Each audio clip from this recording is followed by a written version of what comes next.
बच्चों, कल हमने संसाधनों के संरक्षण के बारे में बताया था। आज हम भू संसाधन के बारे में पढ़ाएंगे, यानी भूमि पर क्या क्या संसाधन जो है वो पाए जाते हैं।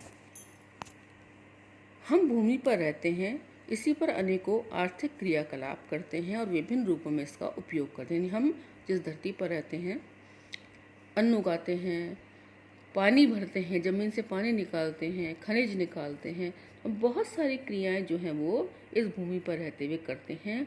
तो भूमि भी एक तरह से जो है वो संसाधन का काम करती है। अतः भूमि एक महत्वपूर्ण प्राकृतिक संसाधन है। प्राकृतिक संसाधन क्यों कहते हैं?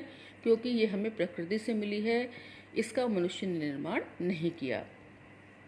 प्राकृतिक वनस्पति, वन्य जीवन यानी जो जंगलों में जानवर मिलते हैं, मानव जीवन, आर्थिक क्रियाएं, परिवहन तथा संचार व्यवस्थाएं भूमि पर ही आधारित है। ये सारी क्रियाएं जो हैं वो भूमि पर आधारित है, परंतु भूमि एक सीमित संसाधन है। अब जैसे हमारे भारत का जो क्षेत्रफल है, जनसंख्या बढ़ती है लेकिन क्षेत्रफल उतना ही रहता है, तो भूमि हमारे पास उतनी ही रहेगी। हमें उसी पर सारे आर्थिक क्रियाकलाप करने हैं। तभी बार बार कहा जाता है कि जनसंख्या पर नियंत्रण होना चाहिए, क्योंकि जितनी अधिक जनसंख्या होगी, रहने वालों की संख्या उतनी ही अधिक बढ़ जाएगी। और इसी का परिणाम बच्चों आप देख रहे हो कि आजकल फ्लैट संस्कृति चल रही है। क्यों चल रही है? क्योंकि रहने वाले ज़्यादा हैं और ज़मीन कम है। इसलिए उपलब्ध भूमि का विभिन्न उद्देश्यों के लिए उपयोग सावधानी और योजनाबद्ध तरीके से होना चाहिए। इसलिए जितनी हमारे पास भूमि है उसका उपयोग जो है बहुत सावधानी से और योजनाबद्ध तरीके से होना चाहिए। भारत में भूमि का पर विभिन्न प्रकार की भू आकृतियाँ से पर्वत, पठार, मैदान और द्वीप पाए जाते हैं। लगभग 43% भू क्षेत्र मैदान है, जो कृषि और उद्योग के लिए विकास के लिए सुविधाजनक, यानी मैदानी क्षेत्र है जहाँ पर खेती होती है और उद्योग धंधे लगाए गए हैं। पर्वत पूरे भू क्षेत्र के 30% भाग पर विस्तृत है। मतलब पूरा 100% हिस्सा है, तो उसमें 43% पर मैदान है, 30% पर पर्वत है। वे कुछ बारहमासी नदियों के प्रवाह को सुनिश्चित करते हैं। आपने सुना भी होगा कि नदियाँ जो हैं वो पर्वतों से निकलती हैं। तो जो पर्वत हैं वो नदियों के उद्गम स्थल हैं। पर्यटन विकास के अनुकूल परिस्थितियाँ प्रदान करते हैं और पारिस्थितिकी के लिए महत्वपूर्ण है, यानी वन्य जीवन और वनों को बचाने के लिए भी जरूरी है। देश के क्षेत्रफल का लगभग 27% हिस्सा पठारी क्षेत्र, पठार मतलब थोड़े कम ऊंचे पर्वत। इस क्षेत्र में खनिजों, जीवाश्म ईंधन और वनों का अपार संचय कोश, यानी यहाँ पर बहुत सारे खनिज मिलते हैं।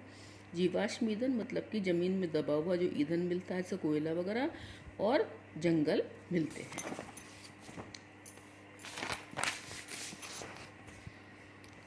अब भू उपयोग, भूमि का उपयोग किस तरह से करना चाहिए। भू संसाधनों का उपयोग निम्नलिखित उद्देश्यों से किया जाता है। वन, कृषि के लिए उपलब्ध भूमि। पहला है वन, जो जंगल हैं जिनका उपयोग हम किसी कृषि कार्य के लिए नहीं करते हैं।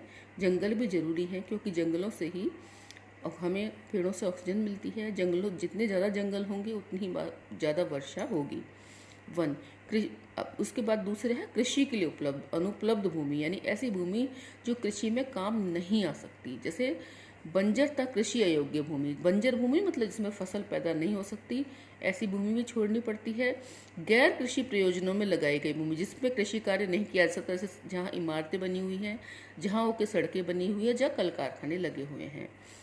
पहली भूमि के अतिरिक्त अन्य कृषि अयोग्य भूमि, प्रति भूमि के अतिरिक्त अन्य कृषि योग्य भूमि। प्रति भूमि यानी जिसको फसल उगाने के बाद 2-4 साल तक छोड़ना पड़ता है, क्योंकि उसमें जो है भूमि में उपजाऊपन कम हो जाता है, इसलिए 3-4 साल छोड़ने के बाद फिर उस पर खेती की जाती है, तो ऐसी भूमि प्रति भूमि कहलाती है।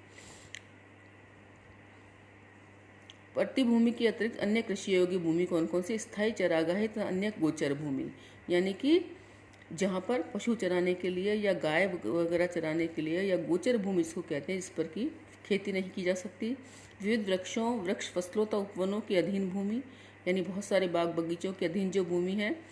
कृषि योग्य बंजर भूमि, जहाँ 5 से अधिक वर्षों से खेती ना की जा सकती हो, यानी कि जहाँ ऐसी भूमि जो कृषि के लिए बंजर मानी गई है, जहाँ पर फसलें अच्छी पैदा नहीं होती, या जहाँ 5 वर्ष से अधिक खेती ना की गई हो।